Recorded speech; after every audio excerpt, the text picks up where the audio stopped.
नमस्कार है सभी को। चैनल में आपका फिर से स्वागत है। लास्ट टॉपिक अपना पॉलिटिकल साइंस का हम देख लेते हैं आज, जिसका नाम है ग्लोबलाइजेशन।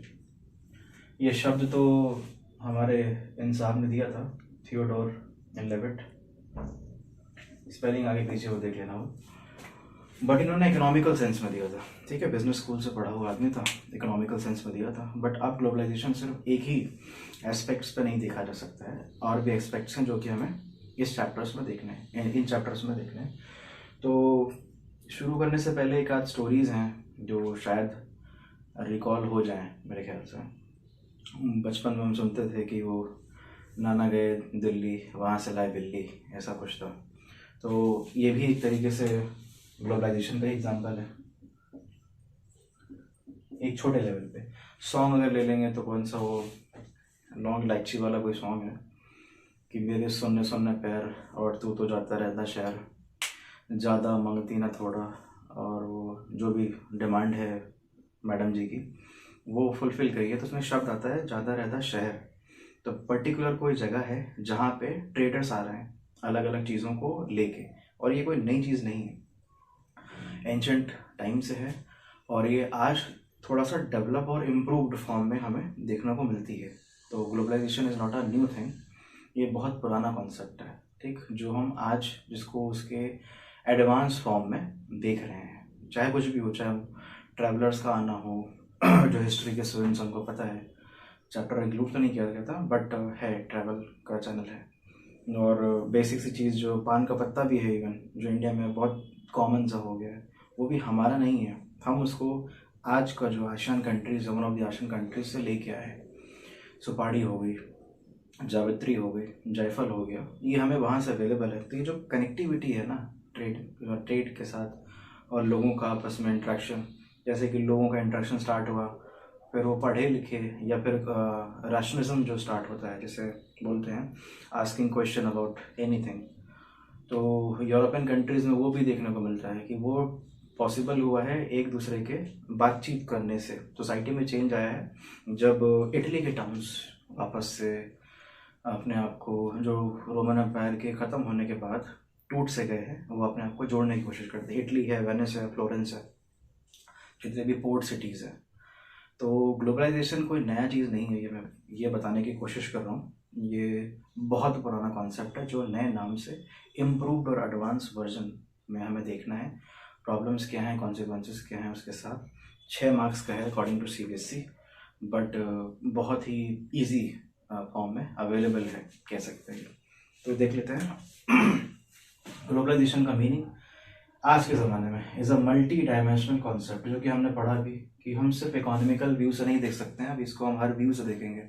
हेजेमनी चैप्टर इंक्लूडेड नहीं था, बट कोई बात नहीं, उससे हमें पता चलता है कि कल्चरल किसी पे दबाव कैसे हो सकता है। जैसे कि अमेरिका को किसी देश पे इन्वेट करना है तो मिलिट्री लेवल पे नहीं कर सकते हो, बट कल्चरल लेवल पे कर सकते हैं, स्ट्राइक करके। कैसे?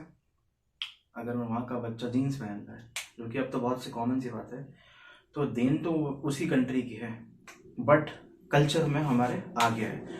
अब बहुत ही बेसिक सी चीज़ है कि मैकडी, आलू मैकटिक की खाना है, बाहर वाली टिक्की पसंद नहीं आ रही है, बट वहाँ वाली पसंद है, और उसी हमारे पैलेट के हिसाब से वो लोग चीज़ें डिज़ाइन करते हैं। तो खैर, it is a multi-dimensional concept in which we implement our decision on any area of the world that makes some impact in their day-to-day life. कुछ भी, कोई भी किसी भी तरीके से किसी पर्टिकुलर एरिया पे कुछ ना कुछ ऐसी चीज़ें कर सकता है या कर रहा है आज भी, जो कि डे टू डे लाइफ को इम्पैक्ट डाले। एक बहुत ही खूबसूरत किताब भी है, कल ही मैंने देखी, from Oberois to OYO. Day to day life में इम्प्लीमेंट करने के बाद ये नई चीज़ हमें देखने को मिलती है। ठीक है, पहले एक पर्टिकुलर सेक्शन था जो होटल में, चाहे होटल इंडस्ट्रीज में थे, लोग जाते थे, बट अब कोई भी जा सकता है, बहुत ही एक तरीके से चीप फॉर्म में अवेलेबल है, और कोई भी उसको अपने फाइनेंस के हिसाब से एडजस्ट कर सकता है। ठीक है, पॉइंट्स टू रिमेंबर। तो ये है ग्लोबलाइजेशन का मल्टी डायमेंशनल कॉन्सेप्ट है। हर वो चीज़ जो दो लोगों के मिलने से, होने से डेवलप होती हैं, वो सारी ग्लोबलाइजेशन में आएंगी। वैश्वीकरण हिंदी में कहते हैं, विश्व को जोड़ दे जो। Point to remember, globalisation as a concept fundamentally deals with flows, movement या फ्लो पे चलने वाली चीज है ये।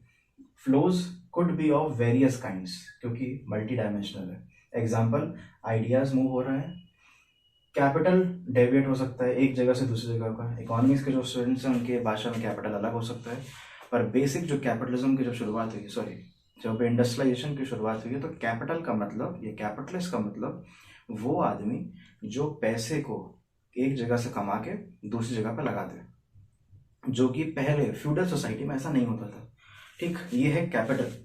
तो capital is considered to be as asset, तो उसका एक जगह से दूसरी जगह पे जाना। ठीक है, the crucial element in the worldwide interconnectedness as a consequence of this constant flow, इन्हीं की वजह से, ये सीबीएसई की फेवरेट लाइन है 4 मार्क्स की, वाई लिख क्या रहता है, एक्सप्लेन करने वाला था। तो यही है कि वर्ल्ड वाइड इंटरकनेक्टेडनेस है और उसके कॉन्सिक्वेंस क्या है, कांस्टेंट फ्लो।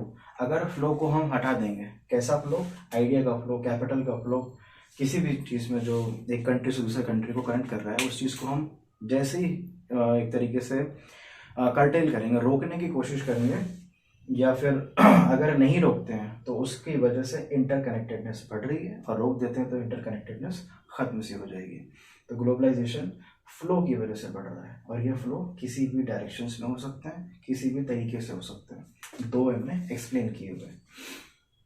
और वो वाली लाइन जो मैंने यहाँ बताई थी थियोडर लेविट में, it is not only economic dimension, सिर्फ इकोनॉमिक चीज़ें ही चेंज नहीं हो रही हैं, नॉर टोटली कल्चरल फिनोमेना, या फिर कल्चरल पे से ही चीज़ें इम्पैक्ट नहीं हो रही हैं। जैसे कि बहुत ही बेसिक सा एग्जांपल, रैप बहुत इजीली अवेलेबल है इंडिया में, हमारा कल्चर नहीं हो, बट ये अवेलेबल है। नाम डिवाइन,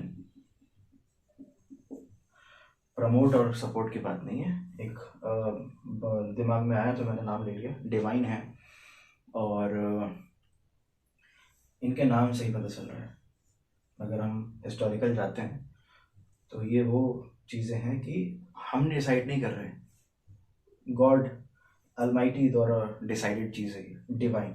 ठीक है, किस में है, रैप। तो कल्चर तो ये भी है, इंडिया का नहीं है, तो मिक्स हुआ ना, किस की वजह से, फ्लो की वजह से। और बहुत अच्छा डीनो जेम्स रैपिंग, अब जैसे ही कोई चीज़ आती है वैसे ही उसके साथ अलग अलग सेक्शंस डिवाइड हो जाते हैं। डीनो जेम्स का रैप अलग है, डिवाइन का अलग है, ठीक, और भी बंटाई का अलग है। तो ये जितने भी कल्चर हैं, इवन डांस, हिप हॉप हमारा नहीं है, बट अब हम देख रहे हैं कि बहुत सारे डांस रियलिटी शो में इनको एंकरेज किया जा रहा है। ठीक है, एक अभी लेटेस्ट था बस्किंग, शायद अगर यही है तो कनॉट पैलेस में कोई है, ये स्टाइल है बेसिकली, ये लोग मांगते नहीं है, ये अपना हैट एक जगह रख देते हैं, और एक स्पिरिचुअल डांस फॉर्म है ये बस्किंग। उसमें मेरे ख्याल से बस्क शायद टोपी होती होगी, लोग जो उनका मन करता है वो उसमें देते हैं तरीके से तान, और वो अपना डांस फॉर्म कंप्लीट करते हैं। तो ये भी एक यूरोपियन स्टाइल है। ठीक है, तो ये सब अगर इंडिया में देखने को मिल रहा है, it's just because of this flow, it's just because of this globalisation. इसीलिए हमने लास्ट टॉपिक में भी पढ़ा था कि no region exist in vacuum. अब कोई भी रीजन वर्ल्ड में वैक्यूम में नहीं रह सकता कि हम आइसोलेशन में रह लेते हैं, वैक्यूम नहीं। इसी पे क्वेश्चन भी आता है कि कोई भी बीमारी होती है, सुनामी आती है, डिजास्टर होता है, इवन कोरोना, तो it knows no national boundaries. आगे हम देखेंगे भी, क्योंकि वो बढ़ता रहता है, वो सरहदों में नहीं जीते हैं। कोरोना ने सरहद नहीं देखी कि नहीं पाकिस्तान में नहीं जाना है, या इंडिया में नहीं जाना है, चाइना तक रहना है, या फिर अमेरिकन को परेशान नहीं करना है, या फिर हमें किसी और को टारगेट करना है, ऐसा नहीं था। Corona knows no boundaries, no national boundaries, ठीक है, जो हमने डिमार्केट की है। तो ये है ग्लोबलाइजेशन की शुरुआती कहानी, जो शायद ठीक ठाक समझ में आई होगी। नेक्स्ट है कॉजेस ऑफ ग्लोबलाइजेशन, क्यों है ग्लोबलाइजेशन, लास्ट इस पार्ट का, कॉजेस ऑफ ग्लोबलाइजेशन। ठीक है, तो 3 निकल के आते हैं। पहला, एडवांस टेक्नोलॉजी, जो अभी हमने डिस्कस किया, एंड ग्लोबल म्यूचुअल अटैचमेंट। ठीक, ये 2 factors. Are the reasons behind world to be a global village. एक बहुत बड़े स्पेस को हम वर्ल्ड मैप पर देखते हैं तो ऐसे से दिखाई देता है, एक साथ लेके आ गया है, ग्लोबल विलेज बना दिया है। Village is a very small unit, तो अगर यूनिट विलेज बोल रहा है तो स्मॉल यूनिट भी वो कंक्लूड हो रही है और एग्रीकल्चर को भी डिफाइन किया जा रहा है। ठीक, जब ये कह सकते हैं कि पहले गांव में मेला लगता था और मर्चेंट्स आते थे, ठीक, अपना अपना सामान लेके जो उनका बेस्ट होगा बेचने के लिए। बट अब चीज़ें अवेलेबल हैं, तुम्हारे फ़ोन पे अवेलेबल है, तुम्हारे घर पे अवेलेबल है, बहुत बेसिक चीज़ें हैं। और बहुत सारे यूट्यूबर्स भी हमें देखने को मिलता है कि गांव से ऑपरेट कर रहे हैं व्लॉगिंग चैनल बना के। ठीक, बहुत बड़े बड़े नाम हैं, सबको मेंशन करना पॉसिबल भी नहीं है और ज़रूरी भी नहीं है, क्योंकि पता ही है सबको। अगला, invention of telegraph, telephone, microchip, जिसकी बहुत डिमांड है, in more recent times has revolutionised communication, revolution किया है कम्युनिकेशन का। क्योंकि स्टार्टिंग क्या है, पेनी लेटर से स्टार्ट हुआ था। बोट एक जगह से दूसरी जगह जा रही है तो किसी आदमी को आइडिया आया, उसने एक पेपर पकड़ाया, चिट्ठी पहुंची वहाँ पे, और वहाँ का मैसेज जब बोट वापस आएगी मानसून सीजन में तब वो अपना उसका आंसर आ जाएगा। पेनी लेटर से शुरुआत हुआ, टेलीग्राफ तक बात पहुंची, फिर टेलीफोन, ग्राहम बेल, फिर माइक्रोचिप, जो अभी भी बहुत रिसेंट में मोस्ट इम्पॉर्टेंट थिंग है, कार्स में भी अवेलेबल होती है, सिलिकॉन से बनी है शायद, सिलिकॉन। ठीक, तो इन चिप्स की बहुत डिमांड्स है और 2-3 लोग ही शायद इसमें इसका प्रोडक्शन करते हैं, ताइवान है और 2 मुझे अभी याद नहीं है, ये एक यूरोपियन कंट्री ज़रूर होगी। तो इसकी वजह से, इसकी डिमांड कम होने की वजह से हमें अभी प्रॉब्लम फेस करनी पड़ी थी लॉकडाउन में। ठीक, फ़ोन्स अवेलेबल नहीं थे, पार्ट्स अवेलेबल नहीं थे, क्योंकि चिप्स ये जो हैं और वो एक तरीके से डिमांड को सेटिस्फाई नहीं कर पा रही थी।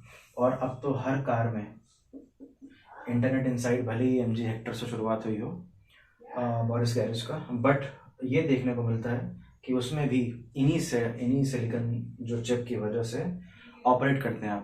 आप कुछ ना कुछ बोलते हैं और चीज़ें होने लगती हैं। पियरिंग बोलते हैं शायद इसको, पियरिंग। जब इंटरनेट के अलावा मैंने से बात हुई, इंटरनेट कनेक्शन में कोई डिफॉल्ट हो जाए, पियरिंग करके शब्द है ये। तो कम्युनिकेशन में रेवोल्यूशनाइज हुआ, ग्लोबल म्यूचुअल अटैचमेंट और एडवांस टेक्नोलॉजी हमने देखी ली, इसकी वजह से ग्लोबल विलेज बन चुका है। ठीक, between different parts of the world, बैठे बैठे आप किसी भी जगह बात कर सकते हैं, किसी भी जगह बात कर सकते हैं, किसी को भी देख सकते हैं, पॉसिबल है ये चीज़। ठीक, तो जैसे जैसे चीज़ें एडवांस होनी स्टार्ट होती हैं, बाकी जो एग्जिस्टिंग मॉडल्स थे वो धीरे धीरे डिक्लाइन होना शुरू हो जाते हैं। लेटर्स की नहीं कीमत रही, इसलिए पोस्ट ऑफिस में बहुत सारी चीज़ें ख़त्म कर दी भारत सरकार ने। पता है ना कि है अपने पास चीज़ें, लेटर में क्या, अब वो बात अलग है कि लेटर में जो बात थी वो इसमें फेस टू फेस नहीं है, बट जब लेटर था तब हमको चेहरे की तमन्ना रहती थी।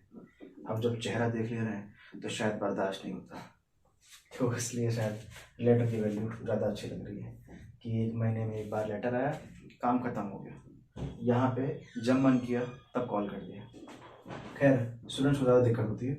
इन्वायरमेंटल डिग्रेडेशन, हर एडवांसमेंट अपने साथ कोई ना कोई नेगेटिव चीज़ भी लेके आता है, हर एक अच्छी चीज़ के साथ नेगेटिव चीज़ होती ही होती है, चाहे कुछ भी हो। और वही हमने क्लास 10 में पढ़ा था, एक का डेवलपमेंट दूसरे की वर्स कंडीशन को पैदा करता है, ये किसी बहुत बड़े इकोनॉमिस्ट ने भी बोला है। Problem like bird flu, environmental degradation में। ठीक, कोरोना लेटेस्ट ले सकते हैं या कोविड-19 कह सकते हैं। सुनामी, राइजिंग टेम्परेचर, ठीक है, क्लोरोफ्लोरोकार्बन्स की रेंज की वजह से ग्लोबल वार्मिंग हो रही है जो, as it does not respect national boundaries, ये भी एक और CBSE का क्वेश्चन है और ये बात बिल्कुल सत्य है, क्योंकि ये भी चीज़ें फ्लो हो रही हैं। राइजिंग टेम्परेचर, ग्लेशियर नीचे, वाटर बॉडी का लेवल ऊपर और बाकी सब चीज़ों सबको दिक्कतें। ठीक है, इस वजह से पूर्वज जो थे वो साइंटिफिक तो बहुत थे। हम इंडिया में देखते हैं ज़्यादातर, वैसे कोई मना नहीं, एनिमल क्वालिटी पे भी बात होती है कि क्या कहते हैं, डॉग को सर्व या फीड करने से कुछ अलग पुण्य मिलते हैं, काऊ को फीड करने से कुछ अलग पन्ने मिलते हैं, चिड़ियों को दाने डालने से कुछ अलग पन्ने मिलते हैं, चींटियों को कुछ वो जो होता है ना आटा, वो डालने से कुछ अलग पन्ने मिलते हैं। पुण्य का तो नहीं पता मुझे, बट मेरे ख्याल से इसकी वजह से जो फूड साइकिल है वो मेंटेन रहती है। ये बात उनको पता थी, शायद हम भूल गए, पता नहीं, ये शब्द गलत हो जाएगा, ये हमें करना चाहिए। पुण्य ना मिले कोई बात नहीं, बट ये साइकिल जो है, या सदगुरु जैसे कहते हैं, सॉइल बची रहेगी तो आप बचे रहेंगे, सॉइल एग्जिस्ट नहीं करेगी तो आप एग्जिस्ट नहीं करेंगे। तो ये चीज़ें अवेलेबल हैं। अगर फूड साइकिल से छेड़खानी अगर हम कर रहे हैं और इन चीज़ों को भी बढ़ावा दे सकते हैं तो बैलेंस रहेगा, बहुत हद तक तो रहेगा। नहीं तो नेचर को अपना काम करना आता है। लॉकडाउन हुआ और जो काम कोई नहीं कर सका वो काम नेचर ने खुद कर लिया। अपनी ही ओजोन लेयर को जो जिसमें दरार आ गई थी उन्होंने अपने आप हील कर लिया।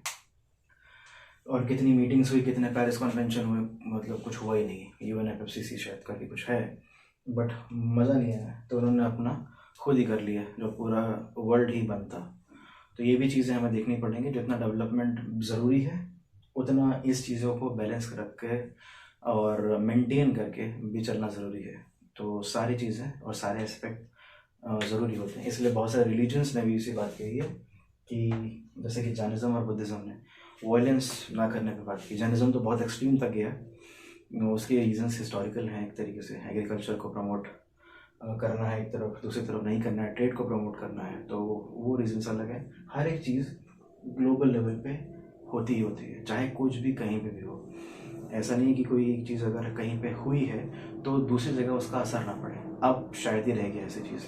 तो ग्लोबलाइजेशन का इंटरकनेक्टेडनेस इसे कहते हैं, ग्लोबलाइजेशन का फ्लो इसे कहते हैं कि एक जगह कोई चीज़ होती है तो वो हर जगह पे असर डालती है।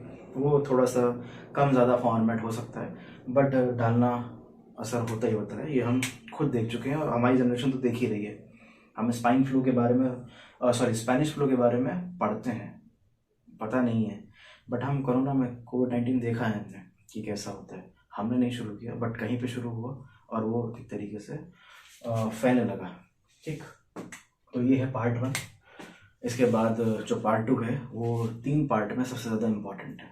ठीक, जिसमें पॉलिटिकल कॉन्सिक्वेंसेस देखेंगे ग्लोबलाइजेशन के, और सोशल कॉन्सिक्वेंसेस देखेंगे किस वजह से हुए, कल्चरल कॉन्सिक्वेंसेस देखेंगे कि किन किन चीज़ों पे, जैसे कि हमने वो शब्द लिखा है मल्टी डायमेंशनल, तो उसको हम एक्सप्लेनेशन फॉर्म में देखेंगे कि ग्लोबलाइजेशन क्या है, ठीक है, क्यों पढ़ना है। तब तक के लिए धन्यवाद।